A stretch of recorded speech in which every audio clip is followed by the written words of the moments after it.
Talagang kahit Hindi nakalalayan ko kasi baka mahulog kaya Dati ba ba kayo?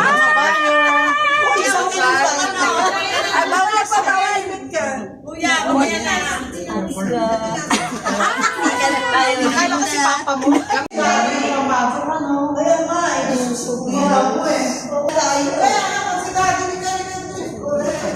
Ayong init naman.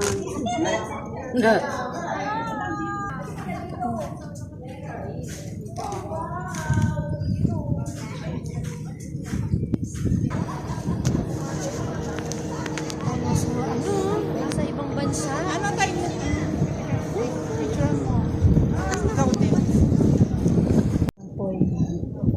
Kabila ng... Ito po, ayun po, Diyos ko po. Ayan po ang Manila. Ayan po ang Makati. Ayan, Makati. Ayan. Ito na pala Makati.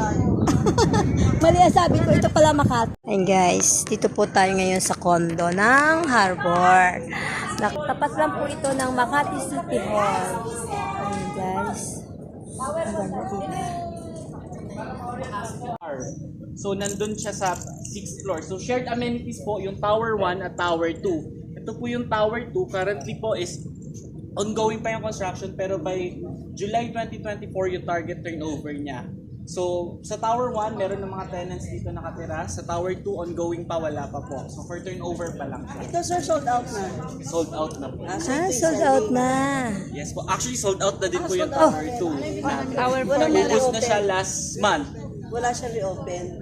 Waiting pa tayo if ever na may ma-reopen. Pero so far kasi, upon kinakanda.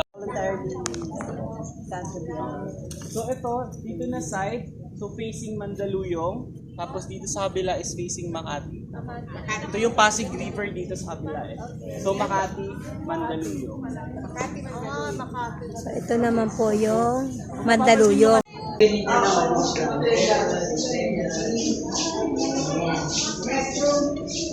Ayan yung fitness, ano nila? Fitness area. Okay, sige na mga anak ko sino pang bila yung fitness area.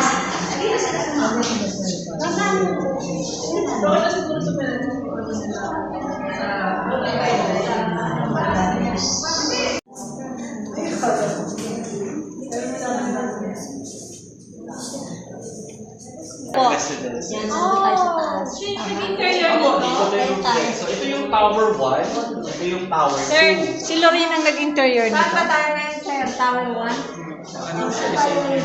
Lorraine, di ba yan? Buyer. Hindi, wala na. Wala na tayo.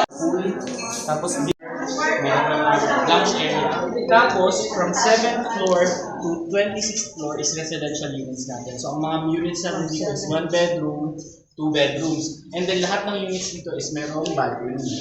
So yun po. And then sa pinaka roof deck, so ito po, nandito tayo ngayon sa roof deck, meron tayong function room sa inyo na yung putan na kanina. Actually ito function room din po ito. Sold out. Kumbaga gusto lang namin papakita sa inyo kung ano talaga yung gawa ni Rico. So mamaya puntahan natin sa baba yung mga actual units natin na turnover tsaka yung model unit. So nandito tayo sa roof deck. So ito Tower 2, ang target turnover nito is July 2024. So mabilis na tayo. July 2020. So ito facing to naman ito is meron siyang parang linear park sa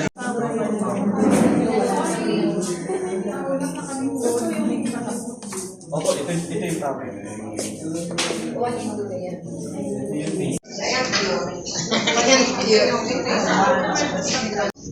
Picture na para sa lahat.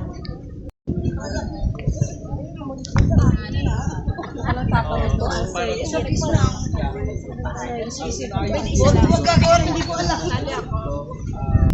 Sakop to ng Vergara, sir. Sir, sakop ng Vergara to. Bray, sakop daw to ng Bray, anong area to? Vergara ba? Vergara. Picture daw. Ay, Opa! Daddy!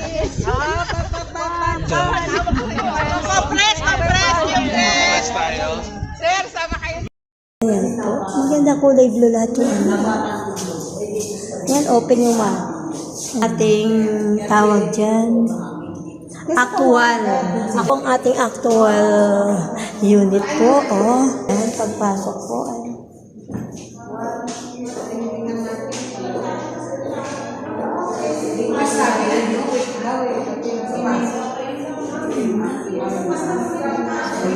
May dining table. And then ito po yung bedroom. Ito po, ay sorry, ayan ang bedroom. And then ito po ang terrace. Ayan po. Ay, hindi pwede. Bawal. Ayan po. And overlooking po sa Manila. Ayan po yung actual model unit turnover. Diba? Ayan, sliding door. So, ayan. Ayan po ang ating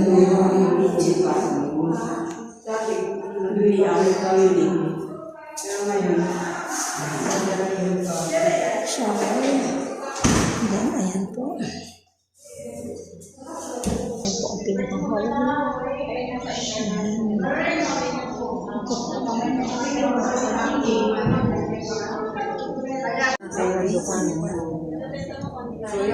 Smart home na po Ito ba yung tinatawag na studio? Papansin niyo yun. Oh, studio 1. No, 1DR na to. One. Door lock set natin. Ayan po. Overlooking po tayo. Ayan. Sa phone. So kahit wala ka dito sa Pilipinas kasi diba sa amin. Ayan, ayan, may one bedroom siya.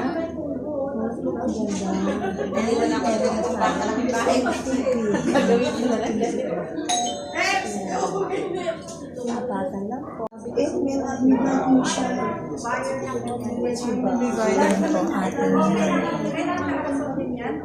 Hindi naman ba? Ayan, wala ng tao. Ayan, wala ng tao.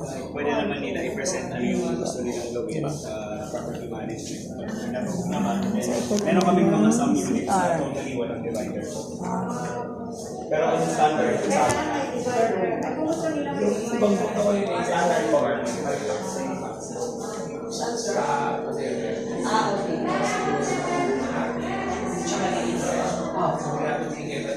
Ayan, ito po talaga yung complete turnover.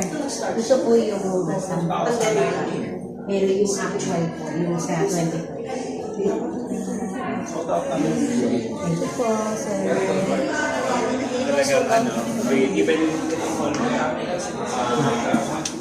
meters kami on the way. Actually 1.8 kami on the normally 1.